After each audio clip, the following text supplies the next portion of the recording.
Kalau saya lihat yang sekarang sering terjadi adalah keterlambatan bicara bahasa ekspresi.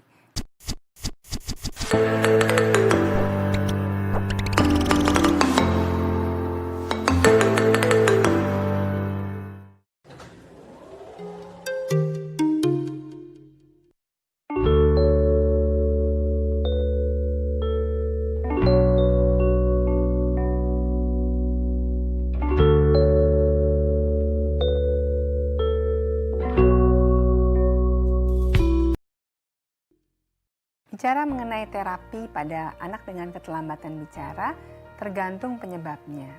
Jadi ada berbagai macam penyebab anak keterlambatan bicara. Kalau saya lihat yang sekarang sering terjadi adalah keterlambatan bicara bahasa ekspresi. Jadi mengucapnya dia belum bisa. Tapi kalau pengertian dia bisa. Misalnya disuruh buang sampah dia bisa.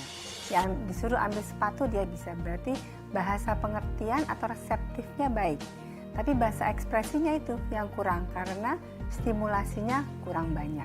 Jadi kalau kita lihat tayangan di TV ya, dia mengerti, oh itu film itu lagi apa. Tapi begitu dia mengucapkan, itu yang terkendala. Nah, bagaimana peran terapi ini? Terapi ini digunakan bila anak sudah mengalami keterlambatan bicara. Tadi batasannya 2 tahun. Biasanya 2 tahun kita anjurkan untuk terapi. Nah, ada 2 jenis terapi tadi yang disampaikan, terapi bicara dan sensori integrasi. Ini 2 terapi yang berbeda, manfaatnya juga berbeda, ya.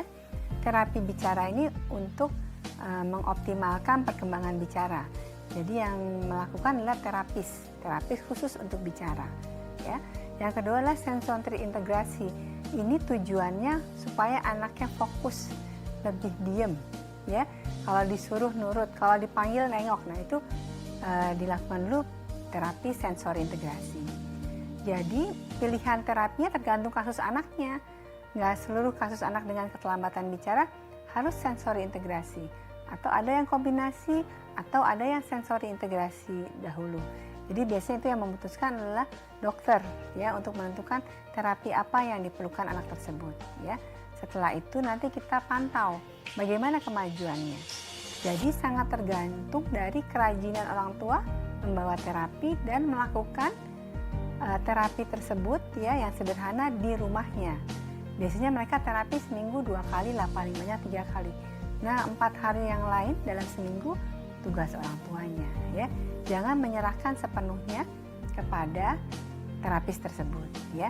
Dan lihat memang kompetensi atau kapasitas terapis itu dilakukan oleh terapis, ya. Untuk mendapatkan hasil yang optimal harus dilakukan oleh orang yang tepat. Jadi kalau ibu bapak berkunjung ke klinik tumbuh kembang, tanyakan yang melakukan terapi siapa. Ya, kadang-kadang ada beberapa orang tua yang anaknya punya masalah yang sudah melakukan terapi berulang-ulang, itu tanda kutip sering melakukan sebagai terapis. Nah itu kurang tepat, ya. Jadi bawa ke klinik tumbuh kembang yang memiliki terapis sesuai dengan kompetensinya.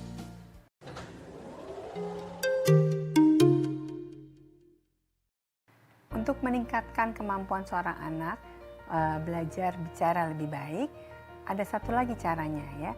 Biasanya saya selalu menanyakan bagaimana pola makan anak tersebut, ya. Karena kalau kita perhatikan, bicara itu menggunakan organ-organ di rongga mulut, ya. Ada lidah, ada bibir, ada otot-otot di pipi, ya. Kalau anak yang tidak bisa mengunyah, ya, belum bisa meniup, biasanya mengalami keterlambatan bicara karena organnya tidak optimal, ya. Jadi biasakan anak itu untuk mengunyah. Kalau kita lihat anak kapan sih mengunyah, ya? Biasanya 1 tahun ke atas sudah belajar makan makanan yang harus dikunyah.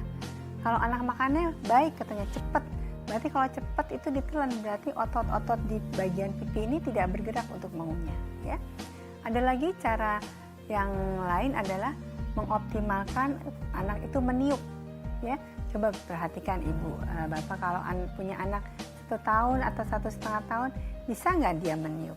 Yang mudah yang sederhana, kita potong tisu, ya, kecil, suruh tiup, bergerak nggak? Ya, karena itu kan enteng, ya, ringan. Jadi harusnya cepat ditiup. Atau kita berikan tisu di depannya, suruh meniup, ya, akan seperti terayun tisu tersebut, ya. Jadi latih untuk meniup ya. Beli beberapa alat yang bisa ditiup ya, bisa periwitan, bisa sedotan di dalam air ya, itu kan ditiup. Nah itu suka gelembung-gelembung ya. Bisa juga permainan balon itu ya, busa sabun itu kita tiup ya. Ada anak yang nggak bisa ya, meniup satu sampai terbentuk satu balon aja tuh susah ya. Wah niup udah sekuat tenaga ya. Jadi itu yang harus dilatih. Jadi kalau ada anak keterlambatan perkembangan bicara, lakukan terapi untuk mengoptimalkan fungsi-fungsi di rongga mulut ya, termasuk juga lidah.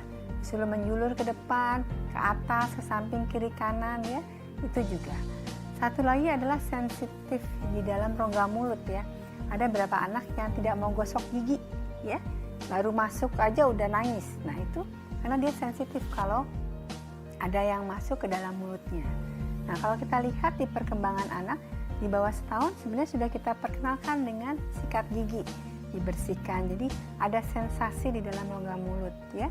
Kalau anaknya belum mau belajar sikat gigi, kasih aja sikatnya. Ya mau kasih gosok di mana, pokoknya pelan-pelan, jangan dipaksa ya, supaya sikat gigi itu pertama kali masuk saja ke dalam rongga mulut.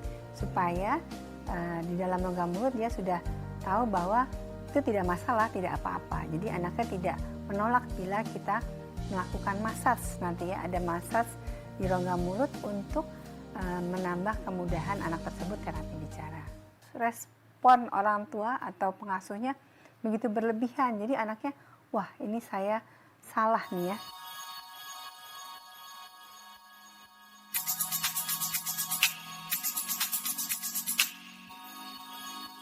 Yeah.